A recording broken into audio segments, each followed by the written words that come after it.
Welcome guys, welcome all of you. तो आज हम देखते हैं थ्योरम ऑफ टचिंग सर्कल्स। तो पिछले वीडियो में हमने देखा था प्रैक्टिस सेट 3.1 का सेकंड पार्ट, जहां पे मैंने आपको पूरे problems of practice set 3.1 solve करके दिए थे। अब यहाँ पे आगे बढ़ते हैं इस चैप्टर सर्कल में, that is we are going to study about the theorem of touching circles today. Okay, अब टचिंग सर्कल्स का जो थ्योरम है उसका स्टेटमेंट में पहले आपको बता दूं, if two circles are touch each other then their point of contact lies on the line passing through their centers। मैं आपको पहले ये बता दूं कि आपको पता है concept of the touching circles, the two circles or maybe two circles have only one point in common, they are called touching circles।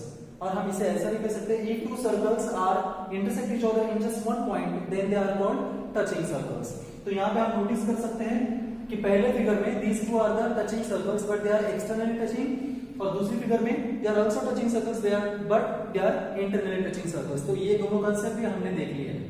तो चलिए अब इस थ्योरम को देखते हैं। if two circles touch each other maybe internally maybe externally then their point of contact always lies on the line passing through their centers। उसके centre से पास होने वाले लाइन पे हमेशा उनका पॉइंट ऑफ कांटेक्ट होता है, ये हमें प्रूव करना है। तो चलिए यहाँ पे लिखते हैं इन दोनों फिगर्स के डिफरेंस पे हम कि गिवन क्या है। तो हम यहाँ पे लिख सकते हैं point C is the point of contact of two circles, two touching circles, और मे बी डायरेक्टली लिखते हैं two circles with centre A and B कि पॉइंट C दोनों सर्कल विद सेंटर A और B का पॉइंट ऑफ कांटेक्ट है। ये हम इस फिगर में इन दोनों फिगर्स में देख सकते हैं। तो हमें प्रूव क्या करना है, to prove we have to do that, to prove point C is on line AB, point C is on line AB। तो ठीक है, अब यहां पे प्रूफ देखते हैं। और प्रूफ में मैं पहले आपको ये बता दूं कि चलिए हम यहाँ पे कंस्ट्रक्शन करते हैं कि suppose draw a common tangent passing to the point C, draw common tangent passing to the point C। अब suppose we have the line L is a common tangent, हमारे पास लाइन L कॉमन टेंजेंट है जो कि C से पास होती है। अब हम इसका प्रूफ दे सकते हैं कि देखो we had already studied about the tangent theorem कि हमने पहले ही tangent theorem पढ़ा है। तो tangent theorem के आधार पर हम यहाँ पे कह सकते हैं by joining the segment AB, हमने यहाँ पे segment AB ज्वाइन कर लिया है, तो हम यहाँ पे कह सकते हैं AC and BC are the radii of circle with center A as well as circle with center B respectively। Okay, but अब इसका मतलब ये होता है कि AC BC रेडिया है और point C point of contact है और L is a tangent. Therefore, by the tangent theorem, tangent is perpendicular to the radius at point of contact। ये हमने पढ़ा है। तो इसका मतलब ये होता है line L is perpendicular to segment AC as well as line L is perpendicular to segment BC, दोनों फिगर में। ठीक है, तो अब हम यहाँ पे ये कह सकते हैं, इट मींस इसका मतलब उल्टा भी ले सकते हैं हम, segment AC is perpendicular to line L and segment BC is also perpendicular to line L। But मैं आपको ये बात बता दूं कि अगर मैंने एक लाइन ड्रॉ की प्लेन पे और अगर मैं आपको कहूं कि suppose take anywhere point A on the line P, अब लाइन P पे आपने कहीं पे भी एक पॉइंट A लिया है, then tell me how many perpendiculars can be drawn to line P from the point A। तो हमें पता है कि पॉइंट A से पास होने वाली हम एक ही परपेंडिकुलर लाइन ड्रॉ कर सकते हैं लाइन P के लिए।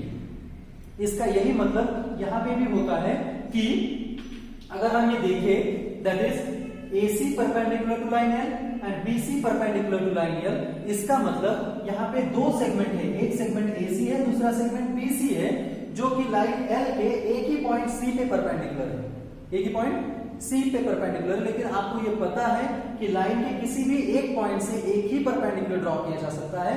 इसका मतलब ये होता है segment AC and segment BC are not two different segments that are perpendicular to the line L at point C, nothing but they are same segment or maybe they are the part of a same line segment or same line। तो इसका मतलब ये होता है कि अब AC और BC दो अलग अलग सेगमेंट है नहीं है जो कि L को परपेंडिकुलर है, वो दोनों एक ही सेगमेंट के पार्ट है। इसका मतलब पॉइंट A, C और B कोलिनियर पॉइंट्स होते हैं, that means point C lies on the line AB। ठीक है, तो ये रहा आपका प्रूफ। चलिए अब यहाँ पे इसको रिटर्न प्रूफ लिखते हैं। ठीक है, तो यहाँ पे पहले हम लिखते हैं draw common tangent L, draw common tangent L। So now bye tangent theorem हम ये कह सकते हैं, that is what, bye tangent theorem line L perpendicular to side AC and line L is also perpendicular to side BC। L AC को भी perpendicular है, L segment BC को भी perpendicular है, therefore we can write therefore segment AC perpendicular to line L and segment BC is also perpendicular to line L, but from point C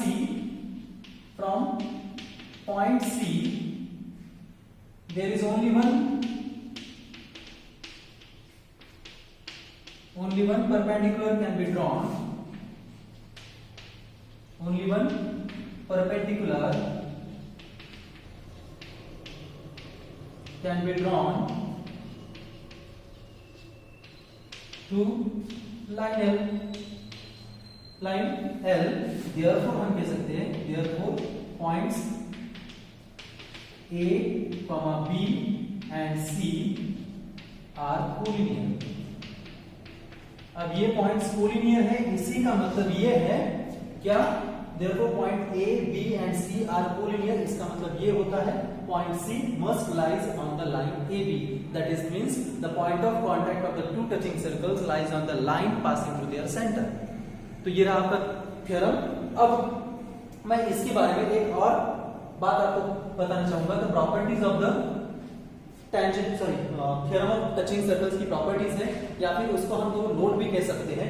एक important note है, if the two circles are externally touching circles then distance between their centres is sum of their radii. इसका मतलब अगर आप ये तीनों points collinear होंगे और आपको मैं कहूं फाइंड द डिस्टेंस AB, जो कि डिस्टेंस ऑफ क्या है, distance between centres of two touching circles है, तो आप यहाँ पे हम कह सकते हैं distance AC plus distance BC is equal to distance AB। इसका मतलब ये होता है कि जब दो सर्कल्स एक्सटर्नली टचिंग सर्कल्स होते हैं तब उनके सेंटर के बीच का जो डिस्टेंस होता है वो उनके रेडियाई के एडिशन जितना होता है। इसका मतलब हम यहाँ पे ये कह सकते हैं R1 plus R2 is the distance between the centres of two externally touching circles. अब यहीं पर अगर हम सेकंड फिगर के बारे में सोचे तो यहाँ पे हम देख सकते हैं what is A between B between C है, A between B between C, तो अब इनका जो सेंटर है वो है डिस्टेंस AB। यहाँ पे भी हमें डिस्टेंस AB फाइंड करना है, लेकिन अब हम डिस्टेंस AB कैसे फाइंड कर सकते हैं, जबकि AB फाइंड करने के लिए आपको सेगमेंट AC में से आपको सेगमेंट BC माइनस करना पड़ेगा। लेकिन याद रखें segment AC is the radius of larger circle and segment BC is the radius of smaller circle. इसका मतलब ये होता है if two touching circles are the internally touching circles then distance between their centers equal to the difference of their radii। इसका मतलब हम यहाँ पे लिख सकते हैं distance AC minus distance BC, जहां की डिस्टेंस AC है R1 माइनस R2। ये डिफरेंस है इन दोनों टचिंग सर्कल्स में कि जब सर्कल्स एक्सटर्नली टचिंग होंगे तब उनका जो डिस्टेंस ऑफ देयर सेंटर्स है वो दोनों रेडियाई के एडिशन जितना होगा, लेकिन अगर वो इंटरनली टचिंग है तो डिफरेंस जितना होगा। ठीक है, ये दोनों प्रॉपर्टीज आपको याद रखनी है। अब हम लोग करते हैं हमारी प्रैक्टिस सेट 3.2 का। ठीक है,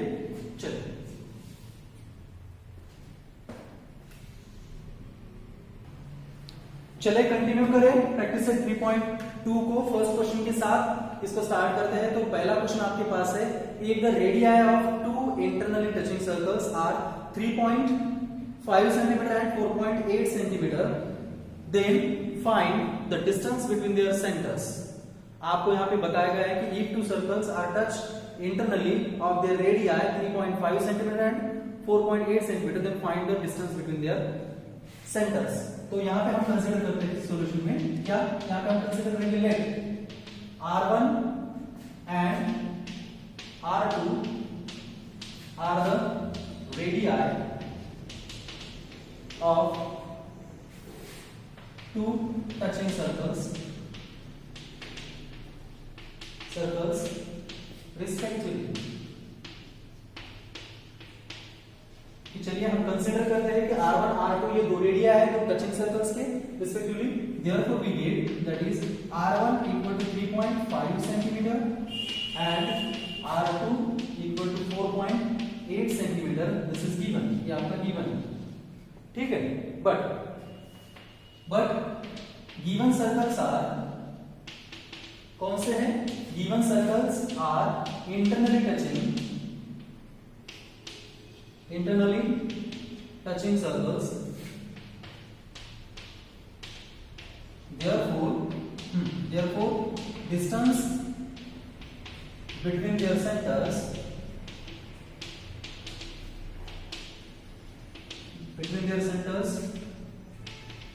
is equal to difference of their radii. Is equal to difference of radii. अभी मैंने आपको बताया था कि अगर दो सर्कल इंटरनली टचिंग सर्कल्स है तो उनका जो सेंटर का डिस्टेंस होगा वो उनकी रेडियाई के डिफरेंस जितना होगा. देयरफॉर हम यहां पे कह सकते हैं therefore distance of centres it is equal to R2 minus R1, क्योंकि बड़े से हमें छोटा माइनस करना पड़ेगा. That is we have 4.8 minus 3.5, it is equal to 1.3 centimeter. So the distance between centers of two internally touching circles having the radii 3.5 and 4.8 centimeter is 1.3 centimeter. चलिए second problem.